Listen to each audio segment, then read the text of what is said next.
Hello and welcome back to another installment of Ebatco Lab TV. In this video we will take a look at an occasionally overlooked phase transition that can be quite important to consider, as well as how we can measure said transition in our nano-analytical testing lab. First order phase transitions such as melting and vaporization are common to the vast majority of materials.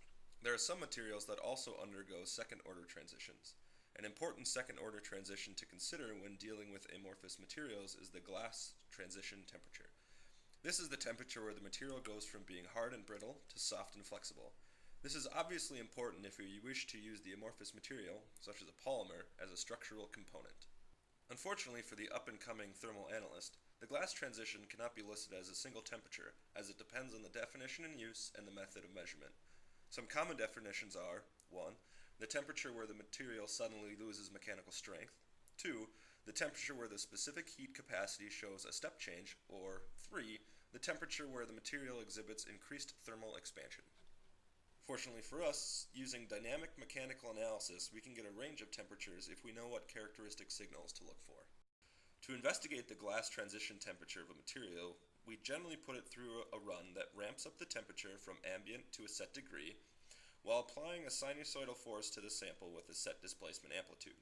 This records the viscoelastic behavior of the material.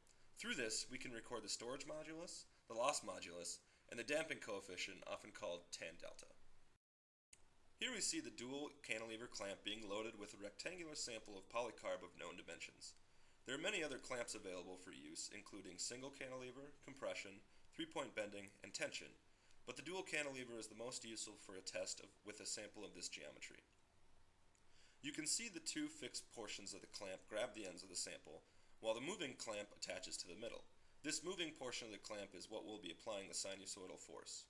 We tighten the clamp screws using a torque wrench so that the clamps do not deform or pinch the sample.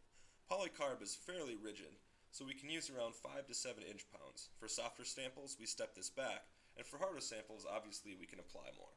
After we load up the sample and close the furnace, we can tell the program what kind of test we wish to run, the desired test parameters, and the size of the sample. After waiting a few moments for the system to stabilize, we are ready to run the test. Here we see the data we obtained from this test. Here you can see the curves of the storage and loss moduli as well as tan delta. We look at these three primarily in this case because we can characterize the glass transition in three ways from this single test. First, we see a drop in the storage modulus, indicated here. Second, we see a peak in the loss modulus, as we see here. And third, we see a peak in the tan delta signal here. Each of these three temperature phenomena tells us something different about the material. The drop in the storage modulus indicates physical softening. The peak in the loss modulus indicates a segmental motion within the material. And the peak in the tan delta indicates that the material has a higher dampening abilities at this temperature, indicating a transition to a more rubbery state. This gives us a range of about 150 degrees C to 166 degrees C for the range of the glass transition temperature in this polycarb example. Listed glass transition temperatures for polycarb are generally in the high 140s in degrees C, falling close to the range we found by DMA, indicating pretty good results. It should be noted that we tested a sample of Lexan XL102 UV.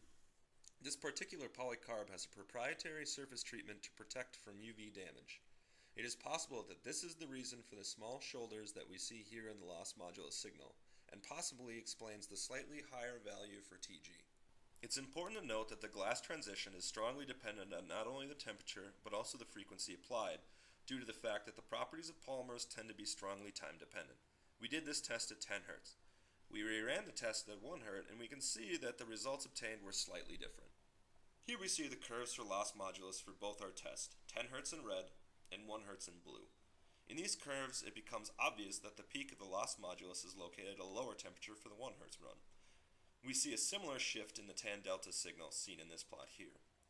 These indicate a difference in glass transition due to a difference in the frequency applied. The higher frequency shifted the glass transition to a higher temperature. If you wish to know more about how we can predict this behavior or why it is important, take a look at our application note on time temperature superposition using DMA located on our website. We go into more detail about the phenomena as well as how it can be used to our advantage in testing and analysis. Well, that's all for this installment of Ebatco Lab video. We hope you enjoyed and will visit us again. Keep an eye out for more videos covering diverse topics from our lab. If you have any questions about either the methods or the instrument you saw here today, please don't hesitate to give us a call or shoot us an email. Our contact info can be found on our website.